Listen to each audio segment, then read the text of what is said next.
And 3, 2, 1. Hello, everybody.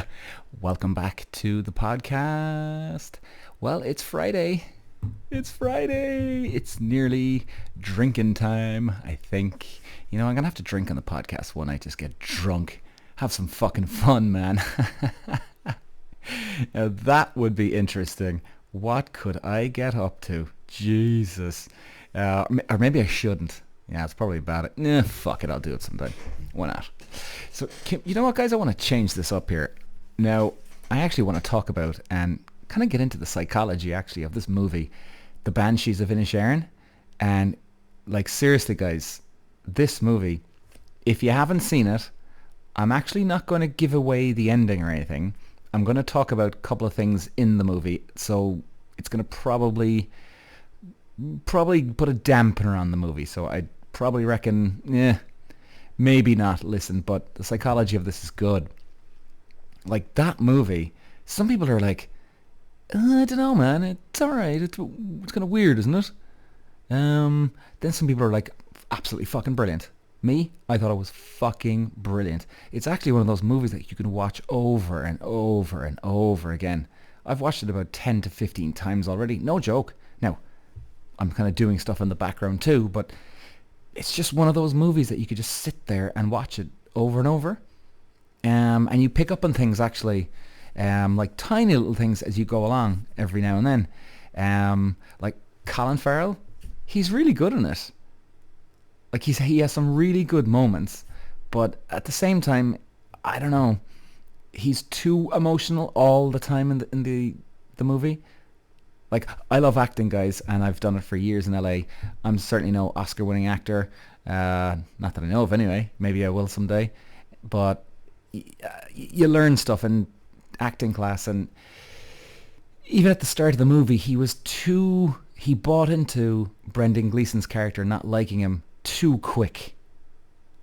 As in, like, you've seen the movie now, presume anybody watching this, right? Like, in the first 5 minutes, Brendan Gleeson tells him, I just don't like you anymore, like, you know, fuck off, don't want to be your friend anymore.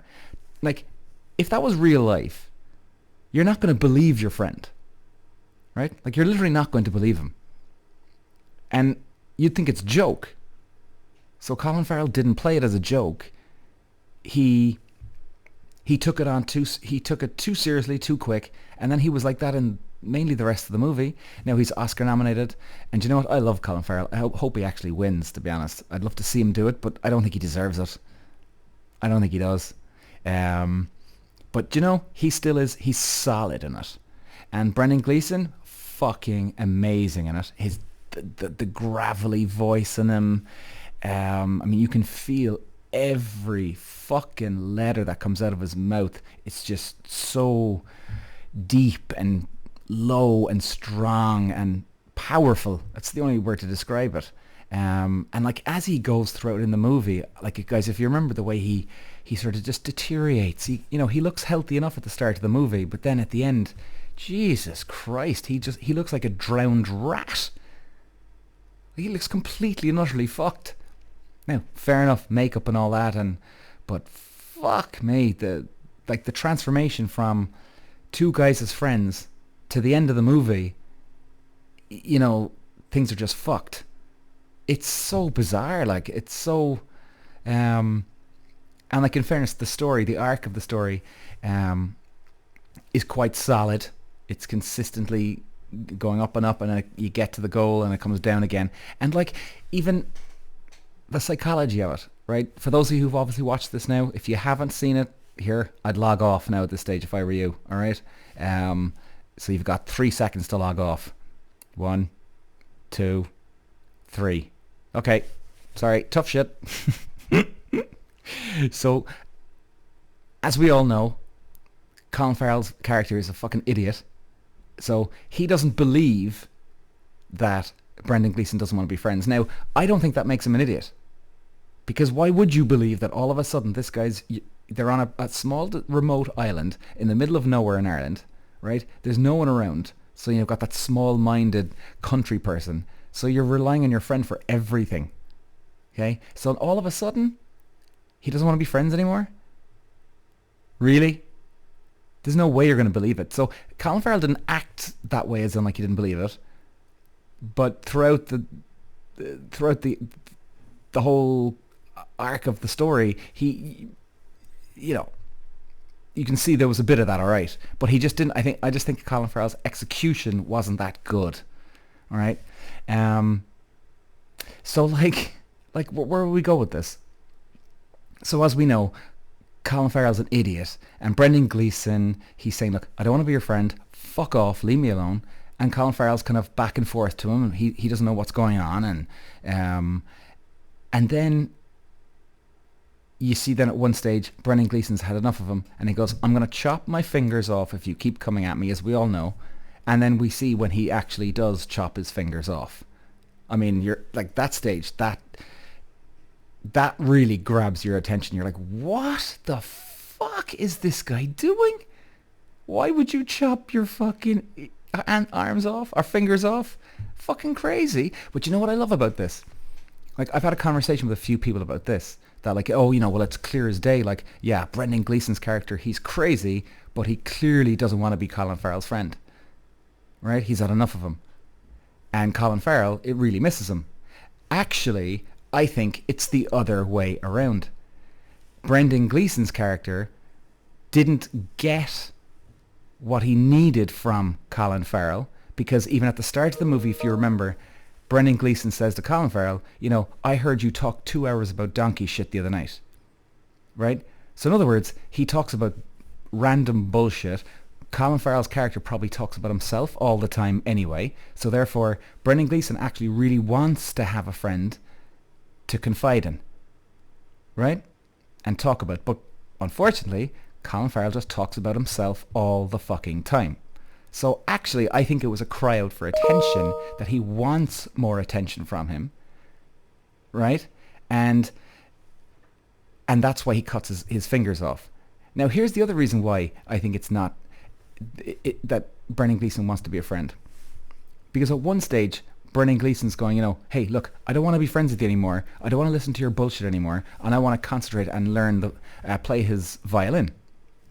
And he wants to be remembered throughout the ages. Right? So he says, you know, I've had enough of talking to you, Colin Farrell. Paulrick, his name is. I've had enough of talking to you, Paulrick. I want to actually do something with my life. I want to be remembered throughout the ages, and I want to practice my violin, play some music, play some songs, and get a hit. And he might be remembered like Beethoven. Okay? Now, if that is his real ultimate goal, why the fuck did Brendan Gleeson's character cut his fingers off so he couldn't play the violin? Now that doesn't make any sense, does it? I think he was using that as an excuse to stay away from Colin Farrell, and actually really this is a love story between two guys. Genuinely is, not, you know, not sexual love story, but this is a fucking love story. Brendan Gleeson wanted love from him. He wanted something to get closer to him, and actually him cutting his fingers off was a cry out for attention, to please love me, please listen to me, because all you do is, like he says, quote, talk about donkey shit for 2 hours. Right? So I think that's what that's all about.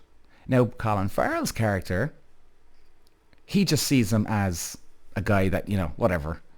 You know, a guy that, yeah, he'll just listen to my shit. He sees him as a pushover.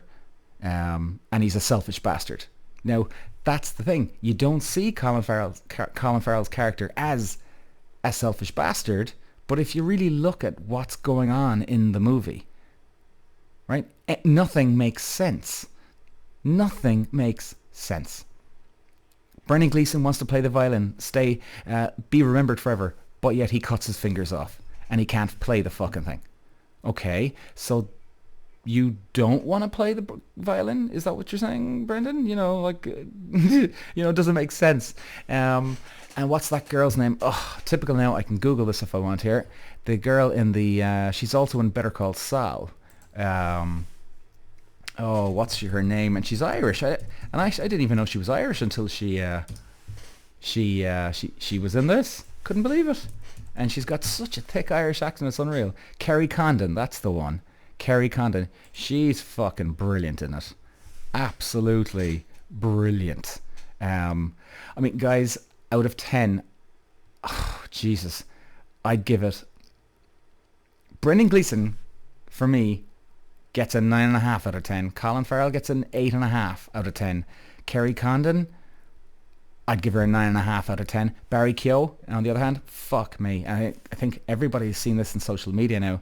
He's got the Oscar nod, and yet the guy has been in foster homes. His mother died. Like, this guy is just a prime textbook example of never giving up, and stop bitching and moaning and complaining in life and just get on with things. And, you never know what can happen. Like, that guy's got no excuse. No one has any excuses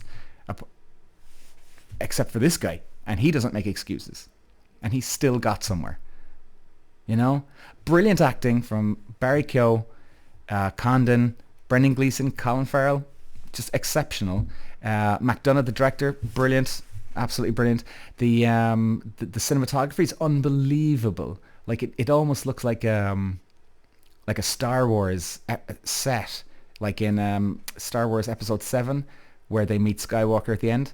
Kind of has that feel, the Irish, but yet foreign feel about it. Photography, fantastic.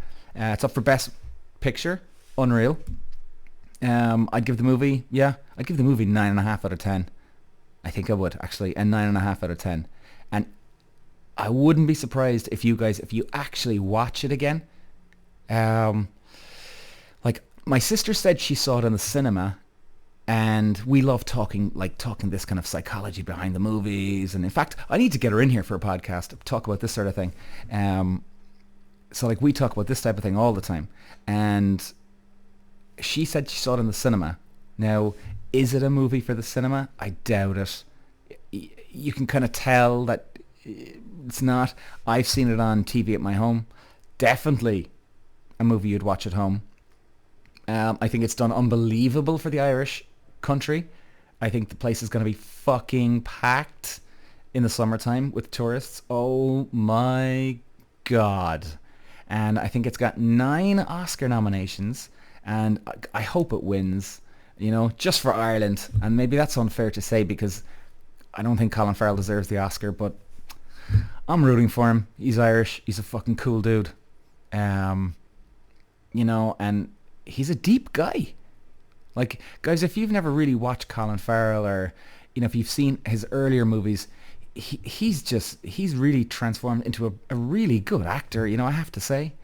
He's got so much better. And he's quite a deep guy. Like, if you listen to, I was watching this thing on YouTube the other day, Hugh Grant and Colin Farrell. It was an actor on actor. And, like, you can just see his vulnerability. He's open. He's vulnerable. He's a wonderful, charming guy. Like, he really is. Yeah. So, anyway, guys, short podcast, but Banshees of Inisherin, definitely go see it in the cinema. Look, it could be a 50-50. I don't know. But you definitely have to see this movie. Ciao, guys. See you for the next podcast.